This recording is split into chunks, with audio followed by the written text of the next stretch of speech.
Hello. Hello. Do you want to introduce yourself? Yeah. Hi, I'm Jose. Are you really 42? 42. My 42 2 weeks ago. Oh, well, happy birthday or belated Thank birthday. you very much. You're going to have to get closer to your mic. Thank you very much. Is that better? Yes, That's better. Everybody leans. We all lean on our Yeah. Or is it that? Yeah, So, exactly. yeah, you can adjust it if you want to. Yeah, to play with it, and it goes up and down as well. Yeah, it does. Right. Well, I don't know if it'll go up much more. Oh, it will. It does. It goes all the way up that way. Enjoy the mic. True, it does. So, what do you do with your life? What are you do? We just talked really briefly about the fact that you're at college at this moment in time.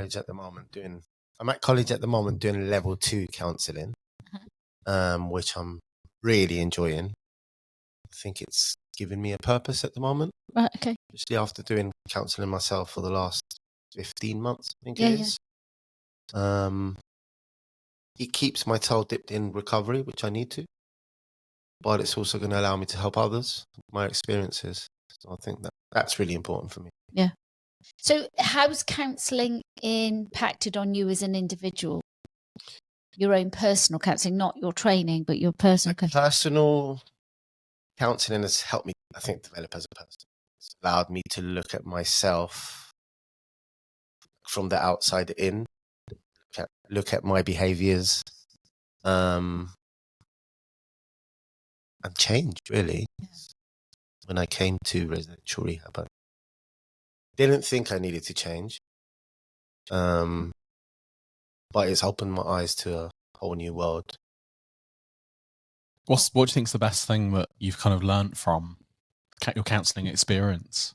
I've learned to be able to look at myself and be honest with myself. I think that was very important. Yeah. Because before I would just say throwaway comments, but actually not take any action on them. Okay. Can you give us an example? I guess when I came to rehab, I didn't think I had a problem. Mm-hmm. And actually accepting that was massive. Okay. Yeah. And that kind of... Sorry, go on. And I think it's a really interesting point that you're making there, because very often people will get caught up in that melee of, oh, you need some help and we're going to do this for you and we're going to do that for you. And before you know it, you end up in rehab. Yeah. And before you know it, you're thinking, what the heck am I doing here? Correct. Why am I here? And do I really need this? And I think it opens all those whole questions about, have I actually acknowledged that I have a problem? And have I acknowledged the fact that I need to do some changing? Yeah. And I don't think I did. I think when I originally came, it was to please others. Yeah. Rather than myself. Right, to get people off my back, basically. Yeah. To just leave me alone. Yeah. And that's not the real reason why I should be here. It wasn't until I accepted that I had an issue that I was able to change it. But does that acceptance come from a specific, or does it just come? Or did it just come for you? No, I didn't think it just came. It was I had to do a lot of work towards it. I think the first 3 months, I did work hard. Yeah. But I didn't work hard enough. I didn't go deep enough. I was still trying to people please, and I worried a lot about what people would think. Right. Okay. About what I said and about my life and mistakes I'd made. I wanted people to like me. It wasn't until I gained that acceptance that the recovery has to be my life. Yeah. I just thought, to hell with it. I'm just going to say how I feel and work on myself. That's when things started to change. Yeah. And actually listening to the advice I was given rather than doing what I thought was best. That's a whole host of questions that are flying in my head. So I'm just going to start where it comes naturally. Because and I think that's something that, I'm in recovery, you're in recovery, so we have something in common, but you're not in recovery. And I wonder if asking you, because you're not in recovery, does those same concerns come up in your life in regards to, will you like me or won't you like me? And does that alter how you are as a person? For sure. And, people pleasing and, I'm a big one for someone to give me an option. I go, well, what do you want to do? Yeah. And I do that. 100%. I do that so often. I'll go out go and meet some friends and we'll go for dinner and be like, well, should we go here or should we go here? And I'll go, well, I don't mind. Where do you want to go? And that is something that, is a massive challenge in my life, I think. But yeah, I think that's very normal for everybody, to be honest. But is it okay? Why is it that we don't, or we struggle, us three, struggle to say, this is what I want to do, and this is how I'm going to do it, type thing? I think, and accept that you're going to love me still, whether I say that or not. Yeah, I think for me, it's probably empathy for the other person or people that I'm with, that they're happy, and it's almost more important that they're happier than you are, I think. So using the dinner example, and you've got the choice of, let's say you've got a choice of an Italian or a Chinese, and I'm really not fussed which one we go to. It doesn't bother me. Which one do you want to choose? And it's almost more important that they choose something they're happier with, because I don't want to make the decision and then they're unhappy and don't like it, and as a result, the fear that they won't like me. I think that's something that happens personally quite a lot. And I think I've done that a lot throughout life. Let others make the decision, but then sometimes being resentful about it a little bit, as in I actually did want the Italian. Why didn't I just say I wanted to have spaghetti rather than going for an Indian? Yeah. That's part of me, and part things that I have been trying to change is being assertive enough to say, no, this is what Jose wants. Yeah. And it's all right. Yeah. And being comfortable with it afterwards. I still struggle with now. Yeah. But I'm getting better at it. And I mean, I'm really assertive, and I know it scares people a little bit that I am as assertive as I am. But I think, so similarly to you, I was always a people pleaser. It was everything about everybody else and nothing about myself. And so as a result, I think I just wasn't honest emotionally. I think that's how it kind of developed for me. It wasn't necessarily I resented it or anything like that. I just knew that it was always other people came first. It was I never put myself first. And I still struggle to do that today. I still struggle to think, actually, do you know what? I can't do that today. No, this is not a good day for me. Because like you were saying, I don't want to offend somebody. I don't want to, whereas most people would, somebody said to me the other day, I'm amazed that you've got out of bed every day. Do you know what I'm saying? And it's like, am I getting out of bed every day because of you or whatever, or am I getting out of bed because for choice, me, And I have done this in my own therapy where this is for me. I'm doing this because I know that this is what I want to do. But I think that self-analysis is such a valuable thing, because before you know it, it's creeped up on you, hasn't it? You're a bit grumpy, or you're a bit like quiet or something like that, and then before you know it, I think, it was a conversation that you and I had before you went on, not this trip, the trip before. And I said, can you remember I said that to you? Are you all right? You seemed a bit not yourself. And it's funny because then the conversation that we had this morning is almost tied in. It is, for sure. Yeah, and it was absolutely. Like about being a bit selfish, but selfish in a positive way. And it's okay to be selfish. Because a lot of people see selfish as a negative word. Yeah. And I look at it as actually positive when I think about myself, because I've never after myself and thought about what I wanted and needed.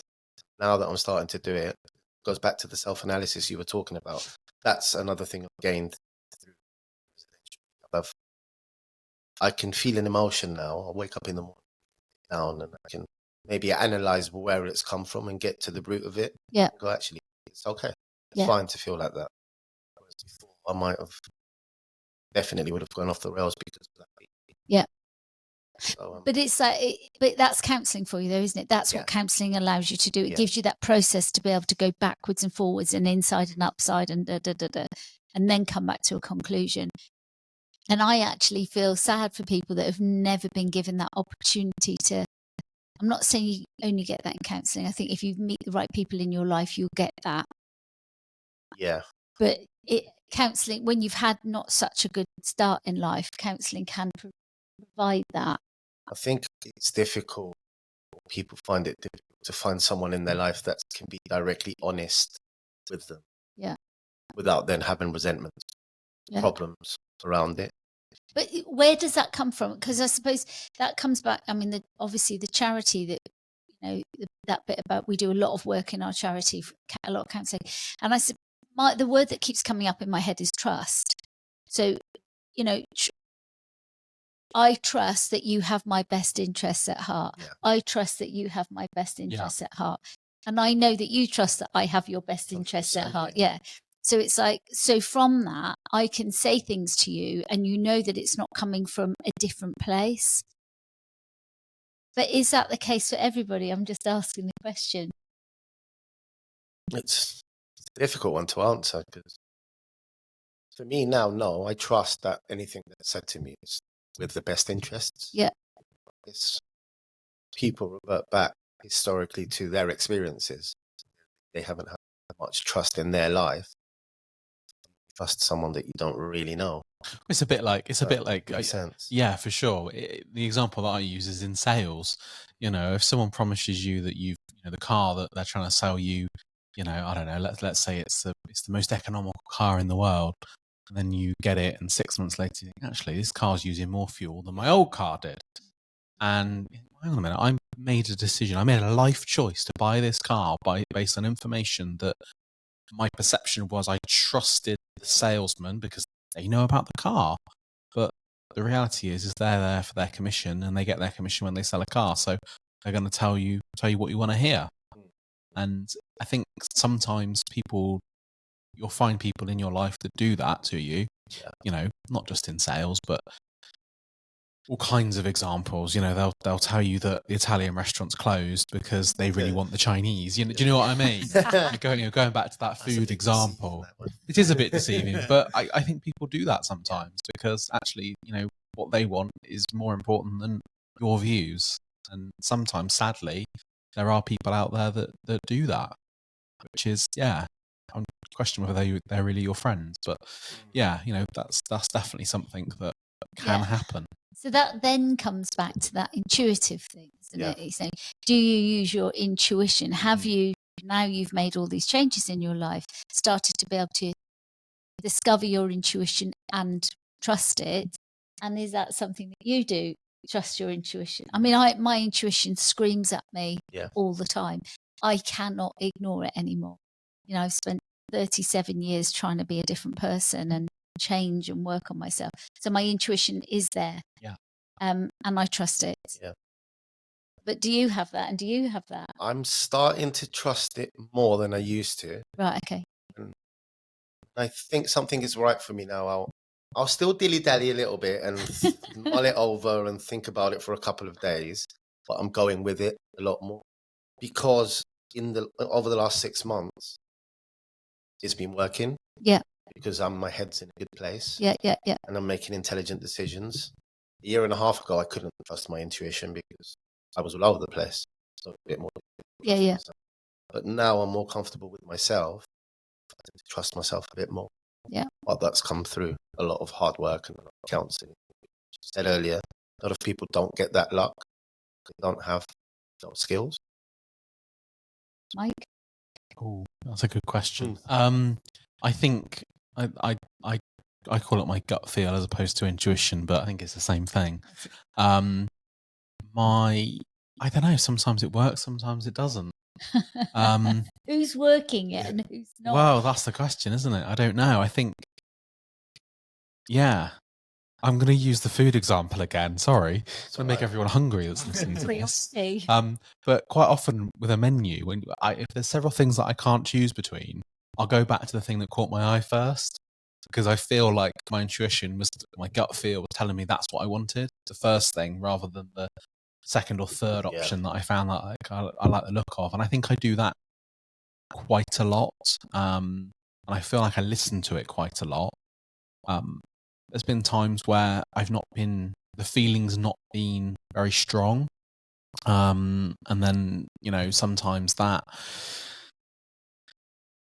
sometimes I haven't gone with it, and sometimes it works, sometimes it hasn't. I don't know. I think everyone's different. But if you met somebody, and this is a question to both of you, if you met somebody that was in, and you thought, oh, I'm not, my gut's telling me that this person isn't necessarily being truthful, would you go with that, or would you give yourself time to work out what that feeling is? Does that make sense? Yeah. I think I would give myself time to work it out. I think I would do the same. It would depend on the situation. And, it was the first time I'd met them, and I don't know, they felt like they were dangerous. Yeah. Then clearly the reaction would be more severe. But if there was some kind of end goal, or longer term goal, then I'd probably would give them time, I think. I think it depends on the situation. But that then comes back to your point, doesn't it, about almost wanting to be liked and fitting in with a group of people and being brave enough to stand out of that group of people, or persons, group, or whatever, whereas like at school, you've got a gang of kids and they want you to be part of that gang, but you don't necessarily like the values of that gang. I don't agree with it. Yeah. And I think something about recovery and being in recovery from addiction kind of pulls you into a gang. Little bit, yeah. You're in a gang before because that gang is the bit about covering up your addiction and drinking partners or drug users or whatever your circumstances, to enable you to carry on. And then when you get into recovery, it's about working out, do you want to stay with the gang of people that still have some of those attitudes, or do you become your person in your own right? Yeah. Choosing what path you want to. And that comes back to being assertive and choosing the right way. Or using your intuition. Because when you and I first met, can you remember when you first met me? I think so. I was warned about you. That's it, isn't it? Yeah, that's it. Yeah. Because that's somebody else's interpretation. Exactly. That's it. Yeah. And yet, we probably speak nearly every day. Yeah. Yeah. And have done for how many years? A few years now. Yeah. It is, isn't it? 3 or 4 years easily. Yeah. And I suppose that's that bit about that's other people's interpretation of him. That's it. And I think that happens a lot. I think people make judgments based on other people's views and don't always give them themselves time to see what a person's like. And again, it sometimes it can be very selfish. I might say, or someone might say something to me about someone who I've met them once and I'm not sure, but I need to give it time to see if it's gonna be a positive relationship or a negative relationship. And sometimes you get people that come in and go, oh yeah, you don't want to be friends with that person because of X, Y, Z. But yeah, I think it's really important that you get your own view on that. Because everyone's different. Well, you wouldn't have me in your life. Well, that's very true. Yeah. I agree with what you said. If someone tells you something, kind of go into that person first time with prejudgment already in the back of your head. So you haven't got kind of a blank canvas. No, exactly. Already judged them, met them. Yeah. Chance. Yeah. Which happens in addiction a lot, I think. If I tell someone that I'm in recovery, telling them I'm Jose, they've already put me in the box. Yeah. Yeah. Yeah. It's quite hard. Yeah, yeah, no, I agree. They've already judged you before knowing anything about you. Yeah. Well, that's the hard bit about being in recovery. Yeah, no, I know. I meet them, tell them a month later, I'm going to change. But I don't tell people. I don't either. And it's not that I don't keep it a secret, but I just also, it's nobody's business. It's my business. I will tell people if they ask me, and people do ask me, and I will tell people if it's relevant at that moment in time. But if somebody is trying to persuade me to have a drink and they are incredibly persistent and won't leave it, I'll then go, I'm a recovering alcoholic, leave me alone, please. And part of that is through anger more than actually the need to tell somebody. Yeah. But no, I fully appreciate that you get, it's a bit like being an IT guy, isn't it? You know, you're an IT guy, everybody thinks you're square. You know, I don't mean that horribly. It's a bit like people think accountants are boring. Well, they're not. There's some amazingly dynamic people who are accountants, but it's like, Yeah. Putting people in boxes. Yeah. I said everybody's the same. Yeah. We're all individual and have Yeah. our own unique bits. And it's about giving people a chance to find that out. Yeah. That's So you're not actually from this neck of the woods, are you? I'm not. I am born in London, but my roots are Spanish, I guess, because both my parents are Spanish. Been here for about 40, 50 years, so I guess they're more English than Spanish, really. Yeah. So I speak 2 languages, which is really nice. It's a bilingual school, which was really hard growing up. Every single subject, Spanish and in English. Wow. So a lot of studying, which I hated at the time, but I appreciate so much right now because I go to Spain and speak to them. Yeah. I have friends that went to just an English school and they can't speak to their family. Which must be really hard. Which must be really hard. Yeah. So it's really nice. Because you've got an accent. And I always wondered about your accent. And I kind of think, well, why have you got an accent? You were born in England. You were brought up in England. Yeah. Why an accent? See, I was talking to someone about this today. People always say an accent. Before they know my name, wonder whether they... No, you've got an accent. Definitely got one. Yeah. I think you've got an accent. Yeah, just listening. Yeah. And it's not about your name at all. No. It's just, trust me, you've got an accent. But I wonder... and this is completely going off piece here. So, do children get accents from their parents? Possibly. Do your parents have an accent? I don't know. My parents speaking in English, they still have a Spanish accent. Yeah, they do. But then they didn't go to school. I went to school here, but I'd done Spanish and English. Yeah. And to my parents, I speak in Spanish. Me and my brother mix. Whenever I see people do that, I find that amazing. It's an amazing talent. Because people normally, I'll get the questions, do you think in Spanish when you speak? Yeah. Do you think in English when you speak in English? Yeah. It's not, it just comes... It's not one or the other, it's both. It's both. Yeah. But what do you count in? And speaking to an English person, I'm counting in English. Spanish. That's a hell of a talent, isn't it? That's what I mean. That is a real talent to be able to do that. I don't see it as a talent because for me, it's normal. It's normal. Yeah. I always say to people, it's really easy to learn Spanish. How do you know? You never really learn it. You just it's part of who you are. My girlfriend, my son's godmother, she speaks Dutch, Spanish. She did a Spanish degree. She can speak German. She's really multi kind of bilingual. Thank you, multilingual. And I sit there, and I can understand a bit. I never went to school. Yeah. So I didn't even do French. So I've got no hope. Did you do language?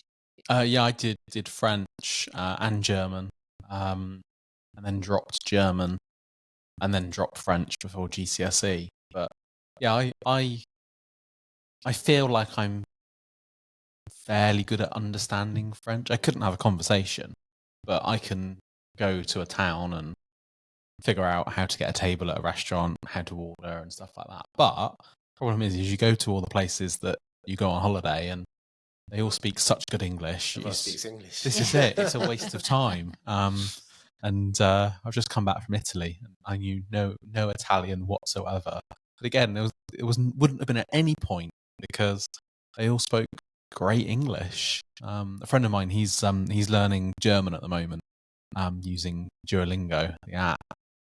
He's going to Germany later this year for a week or so, and I keep saying to him, "What have you learned?" And it's all the stuff that you would have learned at school, like mother and father, and what the word for Monday is, and what the word for please is. But it's not conversational. Yeah, it's not really useful, is it? No, that's it. And I think that's one of the downsides. Yeah, that's it. Yeah, on a Monday. That's it. On a Monday, and he knows how to order a loaf of bread, and yeah, that's it. And that he'd like a pair of trousers. It's things like that. And yeah, I think I don't know why, but I think English people it's very hard for us to learn a language when our language is so well spoken worldwide. Yeah, I think it is because you know that you can go to any country and get by. And get by, so you don't have to make the effort. No, that's it. and it is an effort. It is. I imagine it is an effort. It really is, and I do feel lazy about languages. I feel lazy. I've got Lithuanian neighbours, and I've been learning little bits of Lithuanian, and got to a point now where I can have a very, very basic conversation. But it's fun. It's kind of fun. I really like languages, but yeah, I haven't got the energy or the effort to learn. Yeah, I mean, I studied I've done French for 5 or 6 years. Oh, really? And Latin and Greek. Can you speak French as well? I haven't practiced for a long time. Petite. Little. I was quite good at it, but then it's because I've got the base of English and Spanish. That's it. And Italian, I can understand quite a lot of it. I was going to say, because they're all very similar. Bonjour, ça va? Where my parents are from in Spain, it's quite close to Portugal. Portuguese I can understand. Yeah. And the dialect in that part of Spain is very similar to Portuguese. Is it? Yeah.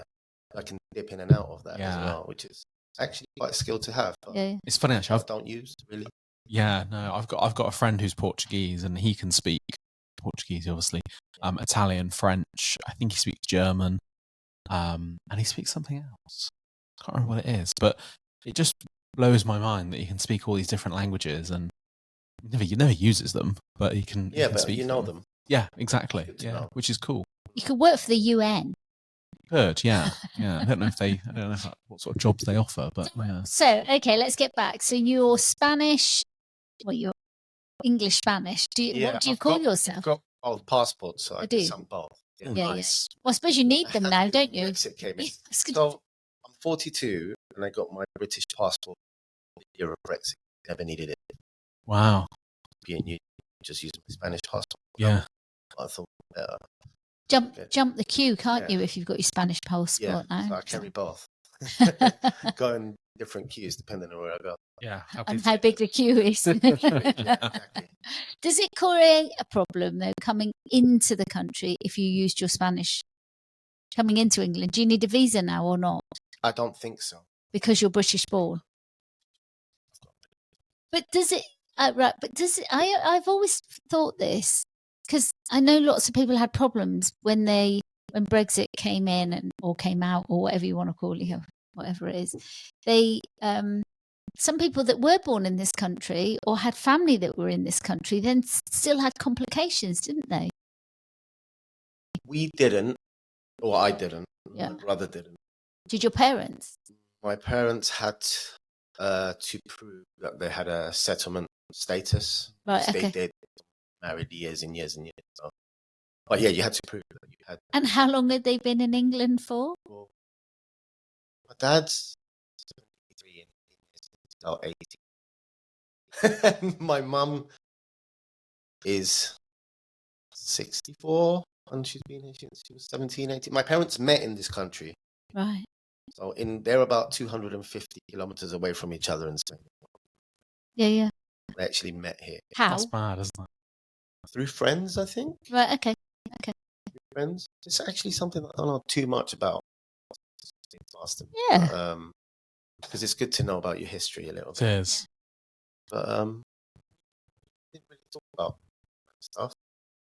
I never really asked.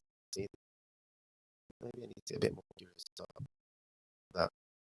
But yeah, they were still asked. That is if, unbelievable, they isn't were it? allowed to be here, working. Actually, have been here longer than say.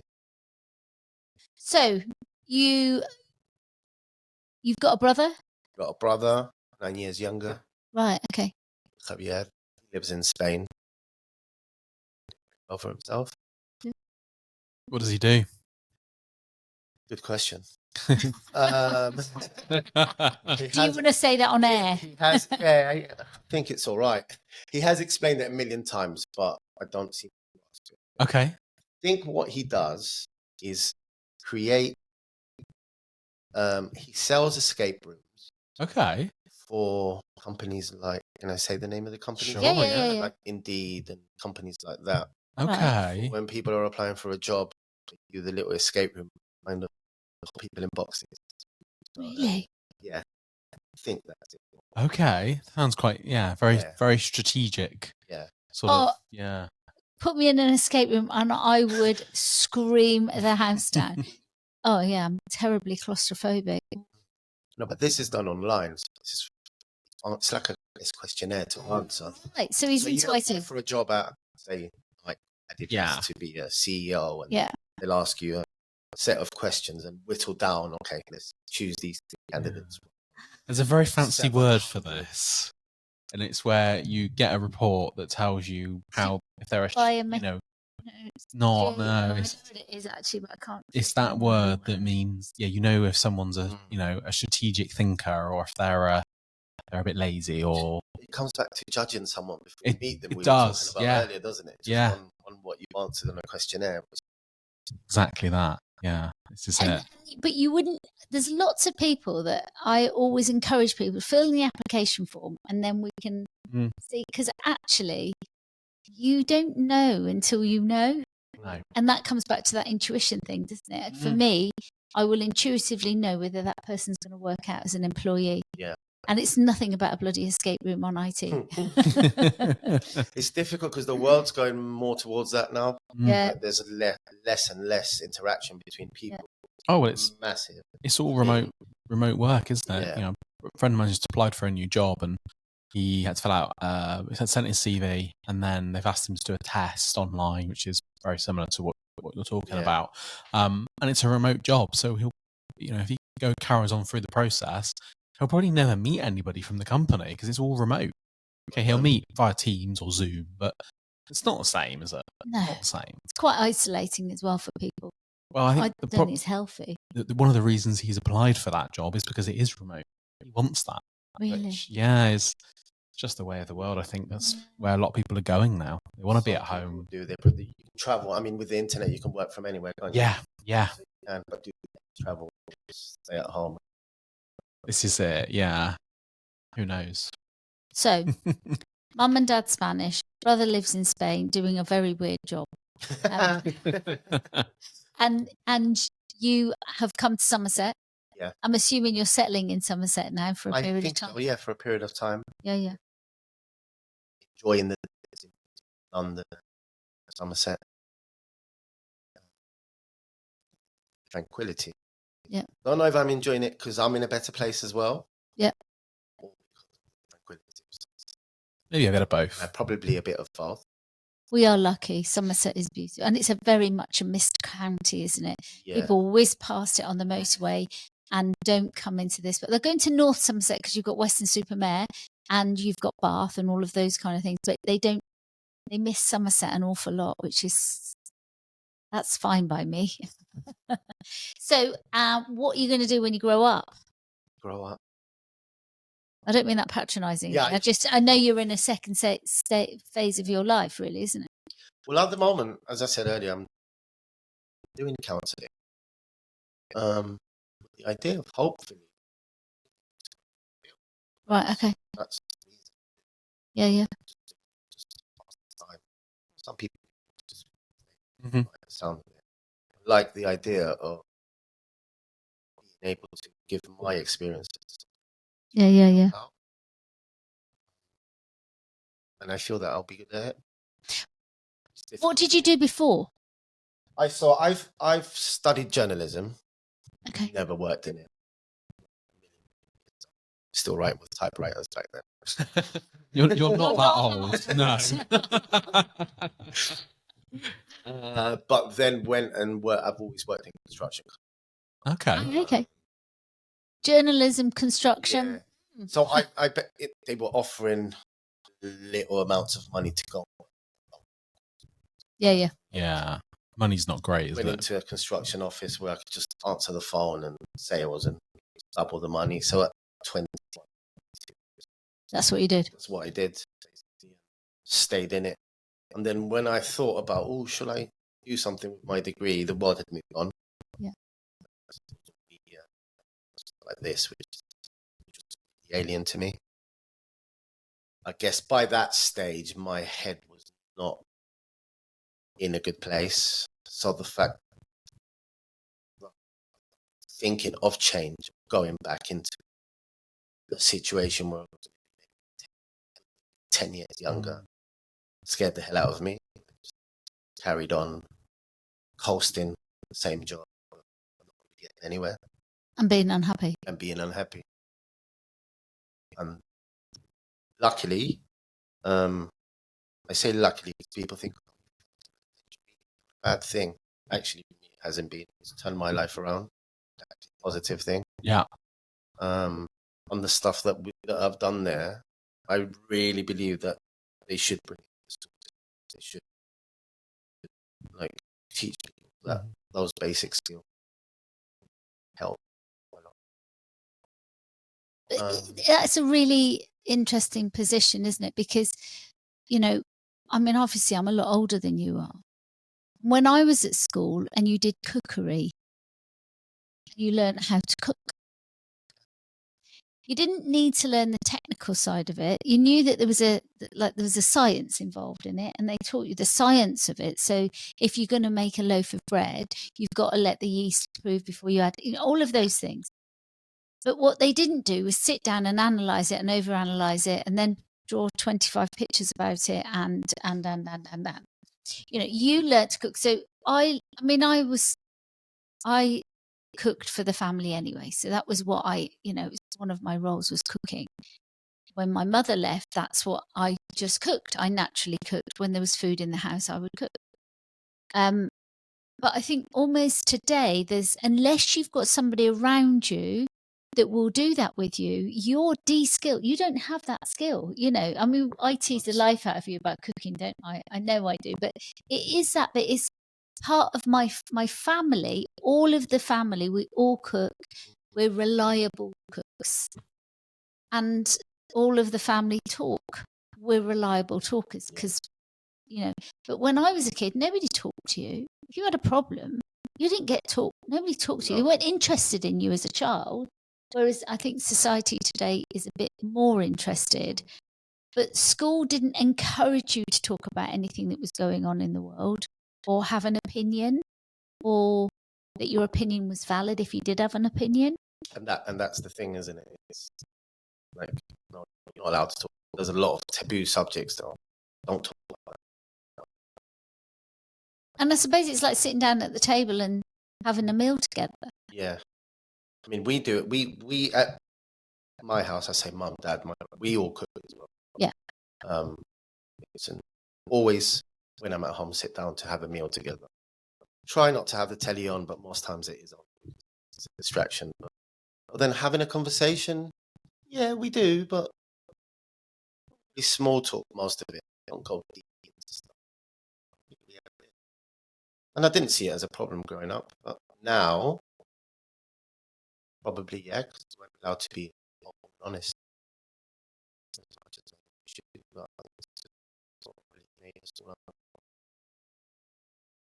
But why? I mean, why is it uncomfortable to talk about the truth? For that reason, people don't like hearing the truth.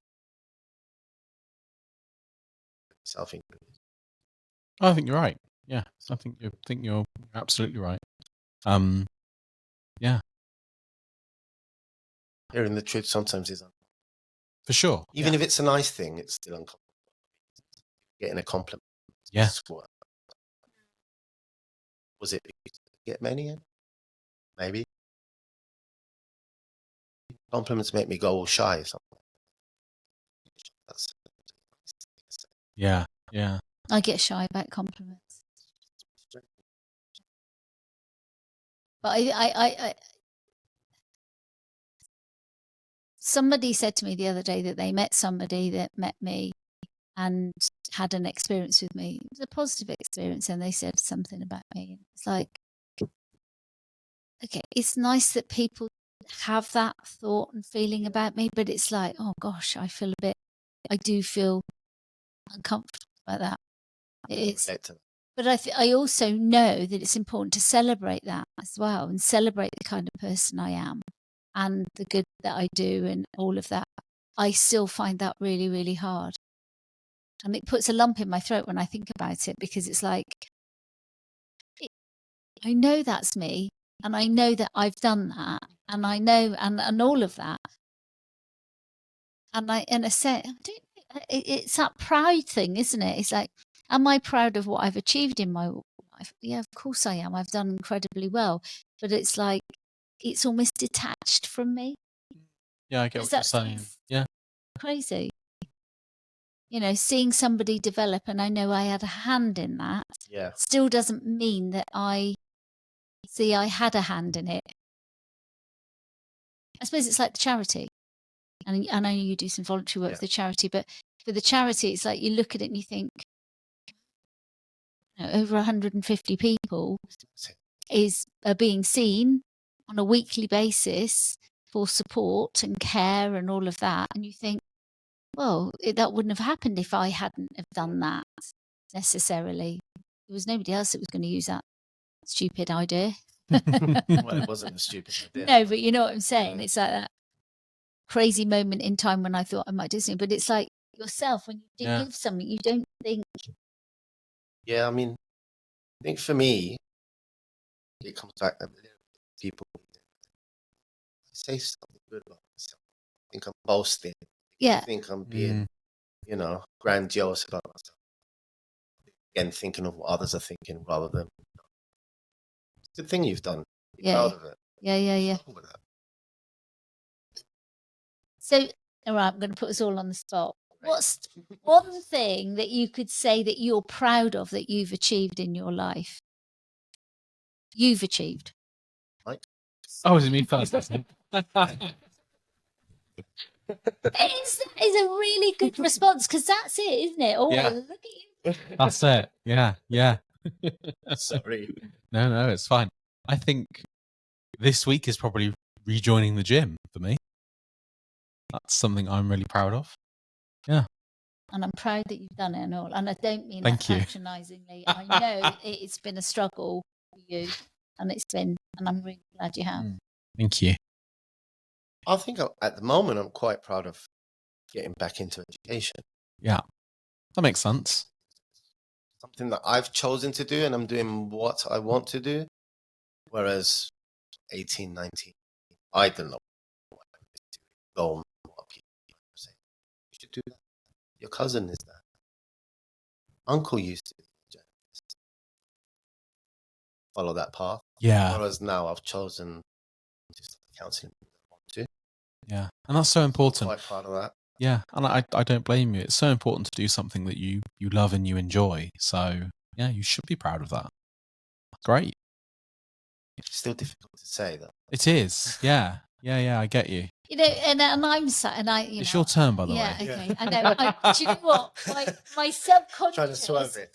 Yeah, my subconscious swerved it in my head, because I then wanted to talk about both of you. So I will say, I am proud of the charity. I'm proud that I've done that. I'm proud of setting up the rehab and all of that. And, and I think about the thousands of lives where I've touched people is phenomenal. I know that. And I've done some really good work. Avoiding the feelings there, because I'm going to.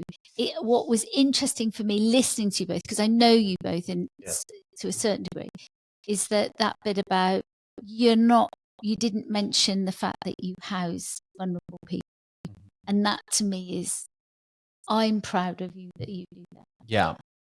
Do you see what I'm saying? I know it's still your living, Yeah. and it's like me, it's still my living, what I do, but it's like you've gone to extremes to get that.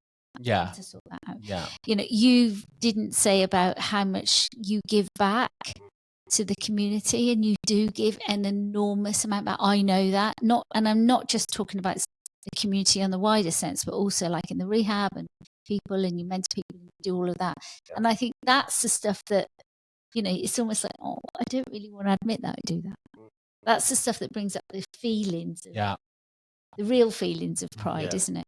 And yet, in a sense, like you said, do we avoid that? Because actually it sounds like you're boasting and stuff like that. Yeah, that didn't enter my mind at all. Mentoring. Yeah. Food bank for Yeah. quite a lot. Yeah, yeah. I guess it's just become part of my life, and it's just. And yeah, and it's amazing, isn't it, how many people in society do things in their community. And I've said this on the podcast before, that every one of us, everyone out there, should do something for their community. Whether that is buying an extra tin of baked beans and putting it in the food bank box, whether it's cutting the neighbour's grass when they're on holiday, or helping the old lady across the road. I think every one of us should do something, you know, at least once a month, something. Because at the end of the day, that's what makes society, that's what makes community.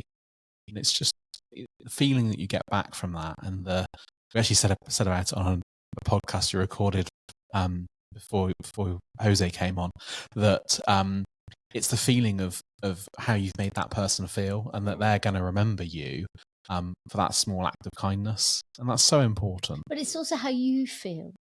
For sure, yeah. There's nothing nicer than, you know, I know some of the work that I've done is not just helped that person directly, it's helped their mum or their dad or their children or their grandchildren and the children's children. And it goes on, doesn't it? I mean, I'm lucky that in a sense it's replicated then throughout people's families. And I love the fact that I've done that. I do really love the fact that I've done that.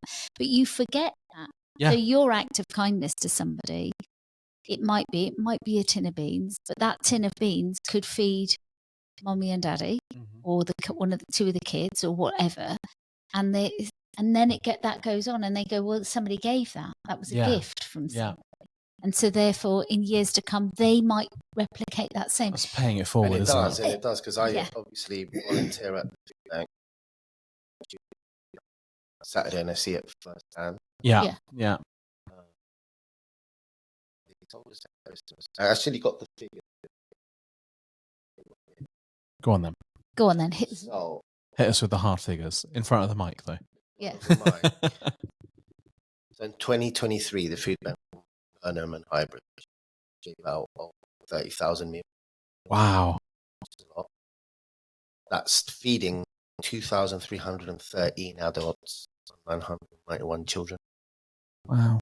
It's a lot when you hear it like that. That is. And that's all done by volunteers.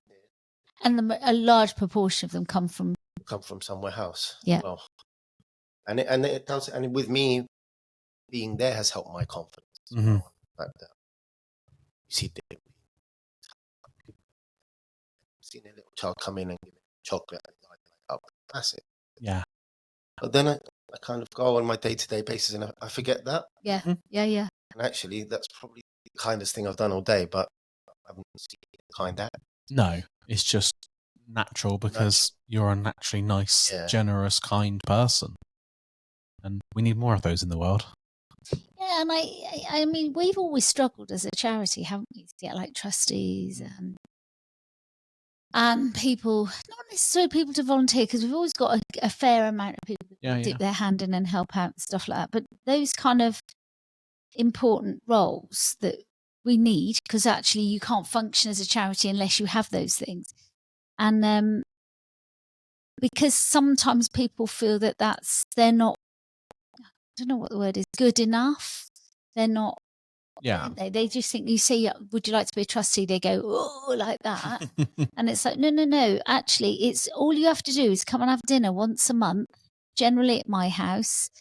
And we sit and talk around the table. There's no pressure, all of that. And actually, the difference that makes to those 150 lives each week, plus the thousands of kids that we do school talks and all the other people in the community that we do talks with, and just because you come round to my house on a Monday, like it's this Monday, it makes a huge difference. But you don't have to necessarily do anything. You just have to be present and make sure that we're all following the rules. It has a massive ripple effect, though, doesn't it? Absolutely. You touch one person, but then that person passes it on to someone else, so on and so on and so on. Yeah. And I think that's the thing about like you going on and studying counselling is, you know, that bit that, well, I've had it and it's given me a value in my life and I've seen other people benefit from it. So, you know, why don't I try that? I mean, you might find out that actually you don't want to do it once you get in it because it's blooming hard work. But I'm not saying that you avoid hard work because I don't think you do. But there's that, it might be actually emotionally, I'm not ready for this. Yeah. But actually what it can do is lead you to something else. Exactly. And I think that's the bit about it, isn't it? It's just being open-minded to that. And coming back to your suggestion that, you know, why don't we educate children in school about that? I think today they do try and educate kids a lot around emotional, but it's all about that bit about, and I read it. I'm a member of the BACP and another society or whatever it is. And they go, oh, we need more counsellors in school. No, we don't. We need more kids to be able to go, Miss, I feel really sad today. Yeah. Miss, I'm struggling with this because of this. Miss, I'm being sexually abused at home. Miss, or Mr. or whoever, whatever, you know, so that you've got that and not to have to think, oh, I've got to say Mr., Miss, whoever. Okay, it's all right to get it wrong. Yeah. You know, it's widening that. And are they actually going to listen to what I've said or just listen to the comment and go, yeah, okay, and never. Yeah. Then you've left yourself vulnerable for no reason at all. I was talking to somebody last week, and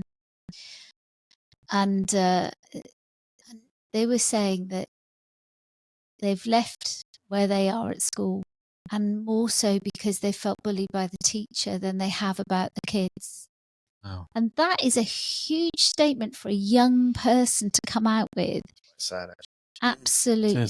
Absolutely. And I think if that was my child, I would not let that go. I absolutely would not let that go, because if you think, people forget that children grow up.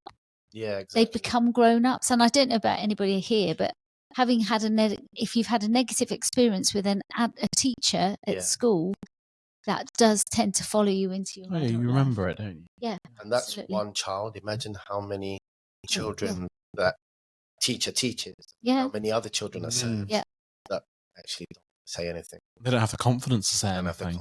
Yeah. But also that happens in lots of different, you know, lots of societies, lots of things like that. You know, it happens in workplaces and all sorts. Yeah, you know. Absolutely. Absolutely.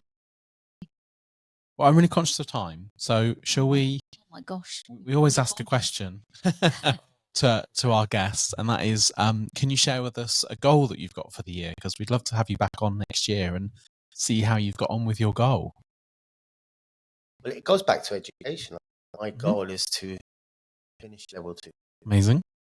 Pass that on, and then I've already applied for level 3 in September. Fantastic. I think further development myself. Yeah, sounds good. And my relationships with my family, which are like 100% better than what they were before. Well, it's an ongoing work. Of course. Come back and let you know how that's going. That'd be fantastic. Brilliant. Well, thank you so much for coming on. It's been really good fun. It has been fun. I was a little bit nervous at the start because it's something new. No, it's been great. It's been a great podcast.